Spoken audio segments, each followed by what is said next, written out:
তারপর আমি বলছি আপনাদের মহিলাদেরকে গিয়ে আজকে মেসেজটা দিয়ে দিবেন। মুসলিমে রয়েছে, রাসূল সাল্লাল্লাহু বলেছেন প্রত্যেকটা প্লেট, প্রত্যেকটা গ্লাস, প্রত্যেকটা পাত্র যা আপনি ব্যবহার করেন, হাত্তা চামচ যেটা যা কিছু আছে যেটা আপনি ব্যবহার করেন, লবণের বাটি পর্যন্ত, সেটাকে উপর করে রাখবেন। খালিটা হলে উপর করে রাখবেন, আর না হয় যদি কিছু থেকে থাকে সেটাকে ঢেকে রাখতে হবে। রাসূল বলছেন একটা কাঠির টুকরোও যদি হয় আপনাকে ওটা উপরে দিয়ে রাখতে হবে। কেন? রাসূল বলছেন প্রত্যেক বছরে একবার আকাশ থেকে বালা মুসিবত নাজিল হয়। যদি কোনো পাত্র খোলা থাকে সেই পাত্রতে সেই ভাইরাস পড়ে যায় আর মানুষ আক্রান্ত হতে পারে। এই হাদিসটা মুসলিমে রয়ে গেছে। এজন্য তাদেরকে বলবেন সন্ধ্যা হলে ঘরের দরজাগুলোকে লাগিয়ে নিতে এবং হাত ধোয়া ছাড়া যেন কোনো কিছু স্পর্শ না করে। বাচ্চাদেরকে প্র্যাকটিসিং করাতে বলেন, আর প্রত্যেকটা খাদ্যের পাত্র সেটাকে ঢেকে রাখতে বলবেন। আপনাকে যদি একটা গ্লাস পানিও কেউ এনে দেয় সেটাকে বলবেন যে ঢেকে নিয়ে আসতে।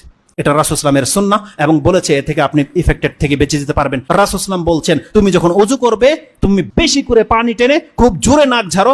তার মানে কোনো ব্যক্তি সিয়াম নেই, রোজাদার নেই, তার মানে কতটা প্রেসার দিতে বলেছে এই ক্ষেত্রে যে পানি তোমার হলকে চলে যাক, এত বেশি তুমি পানি টানো এবং নাক ঝাড়ো, এটা একান্ত জরুরি। দ্বিতীয়ত রাসূল সাল্লাম কি বলেছে, যখন কোনো ব্যক্তি ঘুম থেকে ওঠে সেই জন্য তার হাতটাকে পাত্রে সরাসরি না ডুবিয়ে দেয়। কেন? কারণ তুমি জানো না রাতে তোমার হাত কোথায় ছিল।